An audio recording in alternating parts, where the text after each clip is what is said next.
በስመ አብ ወወልድ ወመንፈስ ቅዱስ አሐዱ አምላክ አሜን።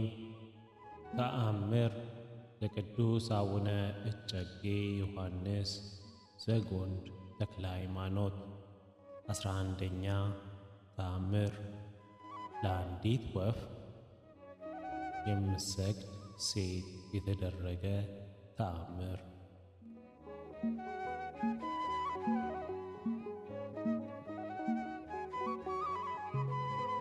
ጸሎቱና በረከቱ በሕዝበ ክርስቲያን ላይና በነፍሳተ ሙታን ላይ ይልቁንም በእኛ ላይ ይሁንና አባታችን ዮሐንስ በእውነት ያደረገው ተአምር ይህ ነው። ስንዲና በተባለች አገር እግዚአብሔርን የማታውቅ ክፋትን የምትወድ አንዲት ሴት ነበረች። በየጊዜውና በየሰዓቱ ከንቱ ነገርን ትወዳለች። ለአንዲት ወፍ ለአንዲት አሳች እባብም ፈጽማ ትሰግዳለች። እባቢቱም በቤቷ ውስጥ ስትጮህ ወተትና ማር በየጊዜው ታጠጣታለች።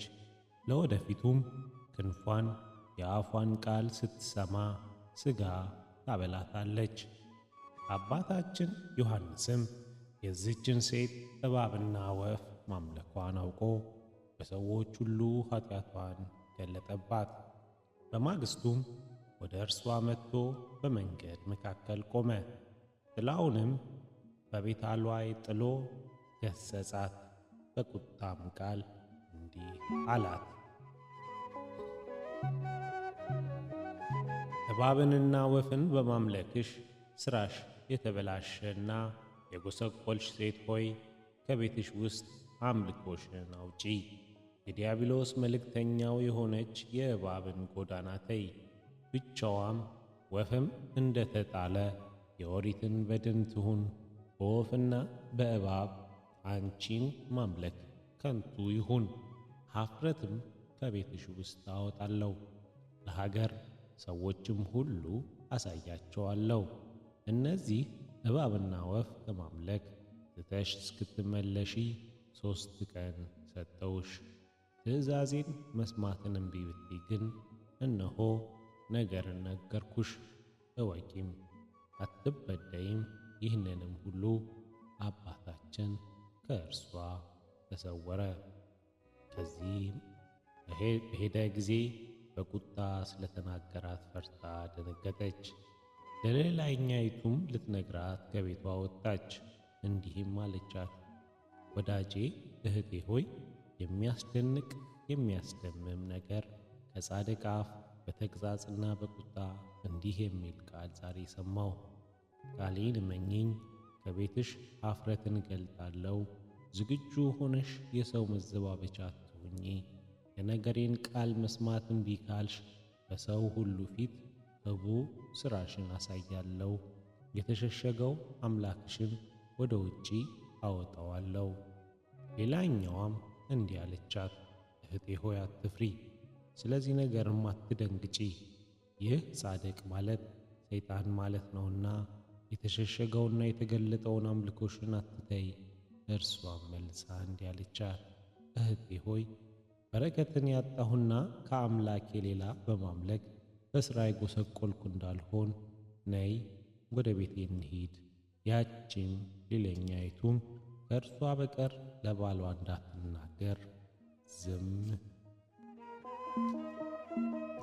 አሰኘቻት። እርሷም ባዕዳን ስለ ማምለኳ እያለቀሰችና እየጮኸች ወደ ቤቷ ሄደች። የጻድቁንም ነገር ቸል አለች። ሁለቱም ሴቶች በአመፃና በሽንገላ አንድ ሆኑ። እስከ 3 ቀን ታገሳትና የወርቅ መስቀሉን ይዞ እግሩ እንደ አንበሳ ድምፅ እያሰማ የምድር ዳርቻዎችንም እያነዋወጠ አባታችን ዮሐንስ ወደዚያች ሴት በገሃድ መጣ። እንዲህም አላት፣ ልዩ ሴትዮ ሆይ ትእዛዜን መስማትን እምቢ አልሽ። ነይ ከቤትሽ ውጪ። የምትናገረውንም አጣች። በኋላም የአባታችን ዮሐንስ ተግሣጽን ልብ አድርጋ አባቴ ሆይ የነገርከኝን ሁሉ ፈጽም ዘንድ ስምህ ማን ይባላል ብላ ተናገረችው። አባታችን ዮሐንስም እንዲህ አላት፣ የደብረ ኤጎራው ጻድቅ ነኝ። ኑሮዬ ገዳም ሲሆን ባዕድ ከማምለክ ክርስቶስን ወደ ማምለክ መልስሽ ዘንድ መጣሁ። ያን ጊዜም ኃጢአቷን አመነች። የእባብና የወፍ አምልኮቴን መጥፋቷን እስከማይ ይህንን ቤቴን ባርከው አለችው። ያን ጊዜ አውጥቶ ወደ ዳር ጣላቸው። እርሷም አላት፣ በሀገሮች ሁሉ ላይ በስንዲና አውራጃ ሁሉ የአምላኬ ስም የታወቀ እንዲሆን ለሀገር ሰዎች ሂጂና ንገሪ። ሄዳም ለስንዲና ሰዎች እግዚአብሔር ያደረገላትን ነገረቻቸው። ይህንንም ተአምር ከዚያች ሴት ቃል ሰምተው ፈጽመው አደነቁ፣ እግዚአብሔርንም አመሰገኑት። አባታችን ዮሐንስም ቅድስናውን አደነቁ። ልመናው በረከቱ ከሕዝበ ክርስቲያን ጋር ይኑር ለዘላለሙ አሜን። ወስብሐት እግዚአብሔር።